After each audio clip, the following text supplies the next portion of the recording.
Hi everyone, इस Shivani. I am third professional MBA student. तो इस वीडियो में आपको सीक्वेंस से सारी चीजें बताने वाले हूँ कि क्या आपका कंप्लीट प्लान होना चाहिए तीनों सब्जेक्ट के लिए, और मैं बिल्कुल जीरो से स्टार्ट करके सिलेक्शन तक का पूरा प्लान आपको बताने वाले हूँ। ठीक है, तो चलो स्टार्ट करते हैं। लेकिन सबसे पहले जो बच्चे नीट 2025 देने वाले हैं ना, वो अपने दिमाग में ये चीजें सोच लेना, उसके बाद अपनी तैयारी स्टार्ट करो। एग्जाम जो है इतना ईजी नहीं है, लेकिन इम्पॉसिबल भी नहीं है। पता है, मेरे टाइम पे मैं हमेशा ये सोचती थी कि पता नहीं किन बच्चों का सिलेक्शन होता होगा, क्योंकि मैंने अपने आस पड़ोस कहीं भी किसी का सिलेक्शन होते नहीं देखा। तो मुझे तो ये लगता था कि पता नहीं किनका होता है, कितने ब्रिलियंट वो बच्चे होते होंगे, और बहुत सारी चीजें मैं अपने दिमाग में सोचती रहती थी हमेशा। ऐसे आप लोग भी सोचते होंगे ना, तो आप लोग है ना ये देख लिया करो कि इनका सिलेक्शन हो गया था, तो हमारा क्यों नहीं हो सकता। सेकंड पॉइंट कि हम हमेशा सुनते हैं कि 100 में से एक का होना है, 99 फेल होने हैं। तो ये लाइन मुझे हमेशा बहुत डिमोटिवेट करती थी, क्योंकि हम लोग अपनी क्लास में कंपैरिजन करना स्टार्ट कर देते हैं कि हमारी क्लास में 100 बच्चे हैं तो मैं कहाँ स्टैंड कर रहा हूँ, और वहां फिर आप कहाँ स्टैंड कर रहे होते हो, 80-90 पे स्टैंड कर रहे होते हो,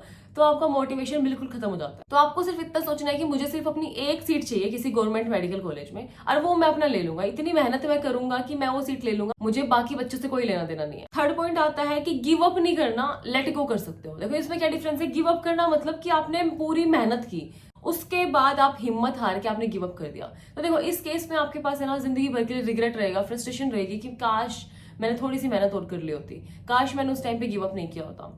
लेकिन वही सेकंड पॉइंट है कि लेट गो कर सकते हो। जिसका सिलेक्शन बहुत ड्रॉप के बाद भी नहीं हो रहा, अगर आपको लगता है कि मैं इस चीज से ऊपर बढ़ के कहीं और अपना फ्यूचर अच्छा बना सकता हूँ, अगर आप लेट गो कर सकते हो ना, तो फिर आप आगे जा सकते हो। लेकिन आपको गिव अप करने का कोई चॉइस नहीं है। तो चलो स्टार्ट करते हैं कि अपनी तैयारी कैसे स्टार्ट करनी है। सबसे पहले जो बच्चा जीरो पे हो, कितने भी मार्क्स आपने स्कोर किया हो, सबसे पहले अपना 3 पेज उठाओ, तीनों में फिजिक्स केमिस्ट्री बायो तीनों के अपने सारे चैप्टर लिख दो। देखो ब्लैंकली पढ़ाई नहीं करनी है। हम ऐसे नहीं होना कि हम सुबह उठ गए एकदम से, हमें कोई आइडिया नहीं हमें क्या पढ़ना है, बस मुंह उठा के उठ गए कि सोचेंगे। वो सोचने में आपकी दोपहर हो जाती है, फिर आप सोचते हो कल से पढ़ना स्टार्ट करेंगे। तो अपना रात को हमेशा प्लान करके सोना है कि मुझे कल क्या क्या पढ़ना है, कौन से सब्जेक्ट को कैसे कैसे डिवाइड करके पढ़ना है। लेकिन उससे पहले सबसे पहले सारे चैप्टर्स आपके पास होने चाहिए। जहां भी आप बैठ के पढ़ते हो उसके सामने उन चैप्टर्स को पेस्ट कर लो। जो भी चैप्टर आपका होता है हमेशा उस पर टिक लगाओ। जितनी बार वो चैप्टर आपने पढ़ा है उतने टिक लगाओ। जब मेरा नीट का एग्जाम आने लगा था ना, तो मेरे कम से कम 5-6 टिक हो गए थे उसके ऊपर। तो 5-6 टिक देख के रिवीजन के टाइम है ना, ऑटोमेटिकली आपका कॉन्फिडेंस बढ़ जाता है कि मैंने पूरी साल में अगर 6 बार ये चीजें पढ़ चुका हूं तो किया है, मैंने कुछ उखाड़ा है, मेहनत मैंने की है। रियलिस्टिक टारगेट रखो, 100% मेहनत दोगे तभी सिलेक्शन है, वरना छोड़ दो। अगर आपको लगता है ना कि 70-80% देके मैं सिलेक्शन ले लूंगा, तो उतनी आसान चीजें नहीं है। तो अगर 100% दे सकते हो ना, तभी तैयारी की सोचो, अदरवाइज अभी छोड़ दो। कोई फायदा नहीं है कि एक साल और खराब करोगे, थोड़ी सी रील चलाओगे, थोड़ा सा पढ़ोगे, थोड़ा सा दोस्तों के साथ टाइम स्पेंड करोगे, ये थोड़ा थोड़ा करके कोई फायदा नहीं है। एक बार आपको अपने ये 9 महीने झोंकने हैं इस तैयारी में। अगर झोंक सकते हो ना, तो ही ये वीडियो कंटिन्यू रखो, अदरवाइज कोई फायदा नहीं है। ये बिल्कुल स्ट्रेट बात है, सीधी बात है कि अगर आप थोड़ा बहुत देने के लिए तैयारी कर रहे हो ना, तो मत दो, बेशक मत दो, कुछ भी नहीं होने वाला। अगले साल फिर सोच रहे होंगे कि क्या ड्रॉप ले या क्या करें। देखो एक एवरेज बच्चा भी है ना टॉपर से कम्पीट कर सकता है। कैसे? क्योंकि ये ना आईक्यू का खेल नहीं है कि आपका आईक्यू ज्यादा होना चाहिए, बिल्कुल नहीं। ये कंसिस्टेंसी का खेल है, आपको कंसिस्टेंट रहना पड़ेगा। सिलेबस कंप्लीट करने पे ध्यान दो, टाइम मैनेजमेंट करना है, सेल्फ मैनेजमेंट करना है, जो सबसे ज्यादा जरूरी है। तो टाइम मैनेजमेंट में आप सोच सकते हो कि मुझे 10 घंटे देना है। अब उन 10 घंटों को अपने तीनों सब्जेक्ट पे डिवाइड कर लो अपने अकॉर्डिंग। देखो रास्ता बिल्कुल सीधा है, बिल्कुल सीधा है, लेकिन कंडीशन ये है कि आपको रोज चलना है और उतने ही जज्बे के साथ चलना है। चल सकते हो? क्या 9 महीने आप नहीं दे सकते? पूरी जिंदगी भर के लिए आपके नाम के सामने डॉक्टर बनने वाला है, इसकी कीमत इतनी छोटी तो नहीं हो सकती।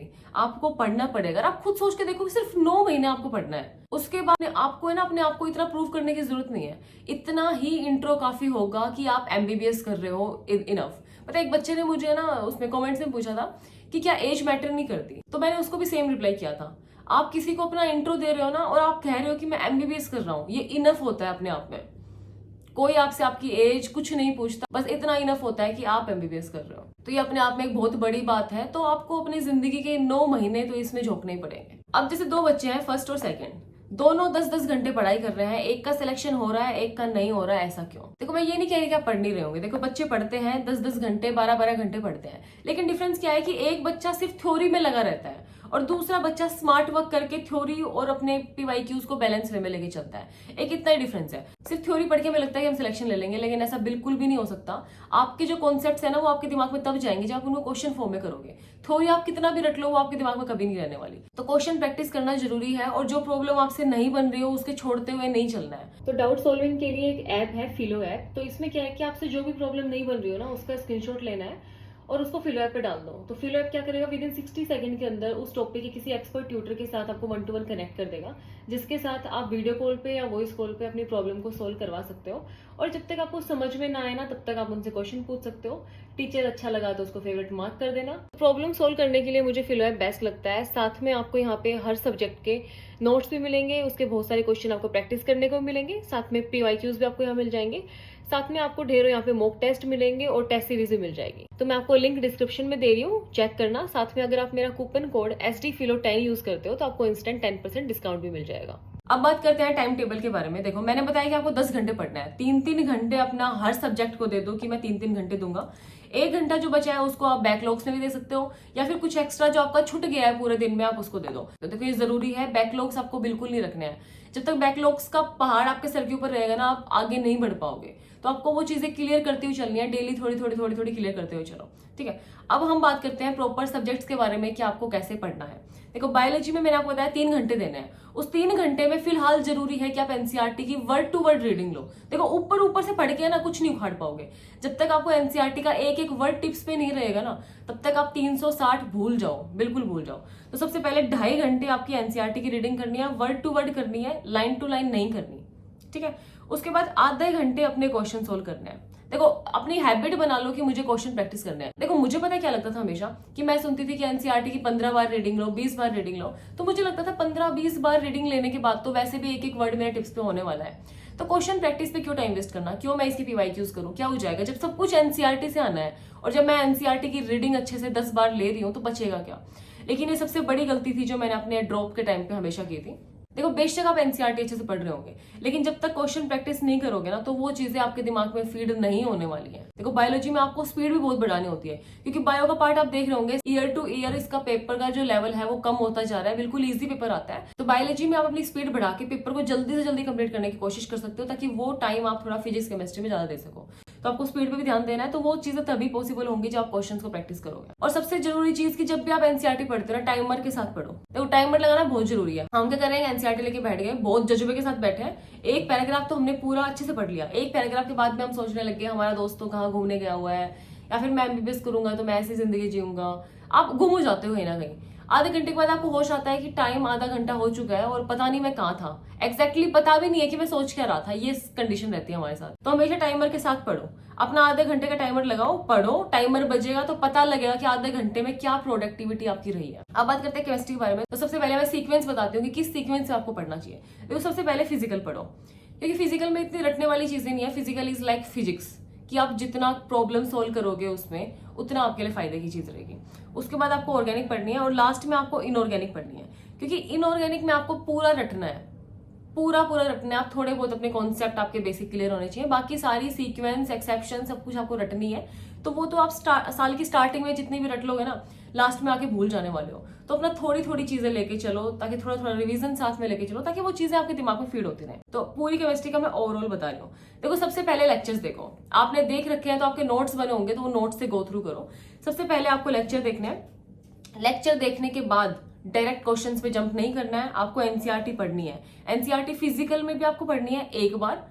ऑर्गेनिक की बात करूं तो लेक्चर देखने के बाद आपके बेसिक्स जो है ना वो अच्छे हो जाने चाहिए, क्योंकि आपके बेसिक क्लियर नहीं है ना, तो आप एनसीईआरटी ऑर्गेनिक की नहीं समझ पाओगे। तो सबसे पहले आप अपना लेक्चर देखो, फिर एनसीईआरटी की रीडिंग लो ऑर्गेनिक में। ऑर्गेनिक में आपको एनसीईआरटी की रीडिंग लेती रहनी है, क्योंकि एनसीईआरटी में से ही आपके क्वेश्चंस आते हैं। पूरी नेम रिएक्शन वगैरह सारी आपकी ऑर्गेनिक से एनसीईआरटी से उठा के आती है। अब बात करते हैं इनऑर्गेनिक के बारे में। तो इनऑर्गेनिक में भी आपको पहले लेक्चर्स देखने हैं। एक बार तो लेक्चर यार सबके देखने ही देखने हैं। उसके बाद आपको एनसीईआरटी का वर्ड टू वर्ड आपके फिंगर टिप पे होना चाहिए। उसके बाद आपको फिजिकल की बात करूं तो आपको फॉर्मुला नोटबुक बनानी है। और ऑर्गेनिक और इनऑर्गेनिक में भी फॉर्मुला नोटबुक नहीं कह रही मैं, लेकिन जो एक्सेप्शंस होती हैं, जो नेम रिएक्शन होती है, वो सारी चीजें आपको एक जगह नोट करनी है, ताकि बिल्कुल एग्जाम में जाने से पहले एक बार आप उन चीजों को देख लो। एनसीईआरटी के क्वेश्चन करना बहुत ज्यादा जरूरी है, चाहे इन टेक्स्ट सोल्ड अनसोल्ड कैसे भी क्वेश्चन हो, एनसीईआरटी क्वेश्चन आपको नहीं छोड़ना है।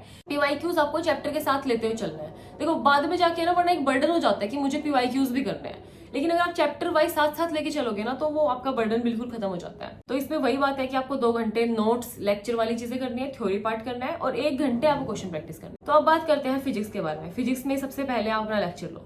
देखो, लेक्चर लेना मस्ट है। देखो, मैं हमेशा क्या करती थी कि मैंने फॉर्मूला बनाए हुए थे अपने, तो मैं सोचती थी कि एग्जाम में जाने से पहले अपना सारा फॉर्मूला रिवाइज कर लूंगी और मेरी फिजिक्स हो गई। लेकिन इससे क्या है कि आपके 20, 30, 40 इतने ही नंबर आ सकते हैं, उससे ऊपर नंबर नहीं बढ़ेंगे जब तक आपके बेसिक से चीजें कॉन्सेप्ट क्लियर नहीं है। तो सबसे पहले लेक्चर देखो, उसके नोट्स बनाओ अपने खुद के। फॉर्मूला नोटबुक मस्ट है, जो होनी चाहिए। जब भी आप कोई क्वेश्चन प्रैक्टिस कर रहे हो, कोई नया फॉर्मूला आपको दिख गया तो वो सारी चीजें आपको फॉर्मूला नोटबुक में नोट करते रहनी है। एनसीईआरटी के क्वेश्चन प्रैक्टिस करने हैं, एनसीईआरटी की रीडिंग नहीं लेनी। किसी टॉपर के मुंह से आपने सुन लिया कि मैं एनसीईआरटी की रीडिंग लेता था फिजिक्स में, लेकिन आप ये सोचो कि वो टॉपर 700, 705, 710 नंबर ले रहा है। तो पहले आपको अपना सिलेक्शन श्योर करना है कि मैं 650 लेके अपना सिलेक्शन पहले श्योर करता हूँ। अगर आपको लगता है ना कि मेरे 650 आ जाएंगे, तब आप एनसीईआरटी की तरफ बढ़ो। अदरवाइज आपको एनसीईआरटी की रीडिंग नहीं लेनी है। एनसीईआरटी के क्वेश्चन आपको बिल्कुल अच्छे से प्रैक्टिस करने हैं। डेली 50 क्वेश्चन करो। देखो तीनों सब्जेक्ट में है ना, हैबिट बना लो कि मैं 50 क्वेश्चन, मतलब 150 क्वेश्चन मैं डेली करने वाला हूँ बिना किसी चीटिंग के। चीटिंग मतलब कि आपका फेवरेट सब्जेक्ट बायोलॉजी है तो इट डजंट मीन कि आप सिर्फ बायोलॉजी के ही 150 क्वेश्चन कर डालो। ऐसा नहीं करना है। तीनों सब्जेक्ट में हैबिट बना लो कि इतने प्रैक्टिस करके तभी मुझे सोना है। क्वेश्चन के थ्रू है ना आपको चीजें याद रहती हैं। आपको क्या लगता है, देखो हम सुनते हैं कि नीट में जाके वो 3 घंटा हमारा बहुत ज्यादा दिमाग चलता है, लेकिन ये बिल्कुल भी सच नहीं है। आपका वहां जाके दिमाग बिल्कुल नहीं चलता। वहां जाके ना कोई नया फॉर्मूला आपसे बनेगा, ना कोई नई डिस्कवरीज होंगी, ना नए कॉन्सेप्ट आपसे बनेंगे। जितनी आपकी पास्ट हिस्ट्री है ना, उसी को यूज करके आप क्वेश्चन कर सकते हो। वहां पे सिर्फ आपसे वही क्वेश्चन बनेंगे जिस टाइप के क्वेश्चन से आप फैमिलियर हो। तो जितने ज्यादा क्वेश्चन प्रैक्टिस करोगे, जितने ज्यादा क्वेश्चन से फैमिलियर होगे ना, उतना आपका नीट का एग्जाम अच्छा होने वाला है। तो अभी क्या है कि थ्योरी का पार्ट थोड़ा ज्यादा प्रैक्टिस करना है, क्वेश्चन प्रैक्टिस थोड़ी कम करनी है फिलहाल के लिए, क्योंकि आप सिर्फ अभी पढ़ाई स्टार्ट कर रहे हो तो थ्योरी पढ़ना ज्यादा जरूरी है।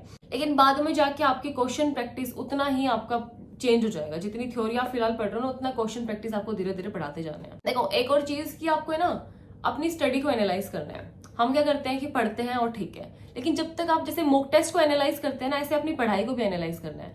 आपको सोने से पहले सोचना है कि आज जो 10 घंटे मैंने लिखे थे सेल्फ स्टडी के, उस 10 घंटे में मैं कितना प्रोडक्टिव रहा, क्या जितना मैंने सोचा था मैं उतना पढ़ पाया। और आप ट्रस्ट में उतना नहीं पढ़ पाओगे, लेकिन आपको डिमोटिवेट नहीं होना है बिल्कुल भी। तो अपने आप से कुछ ज्यादा फालतू होप आपको नहीं रखनी है कि मैं 10 घंटे पढ़ने वाला था, 10 घंटे में मुझे 6 चैप्टर निपटाने थे तो मैंने 6 चैप्टर निपटा दिए।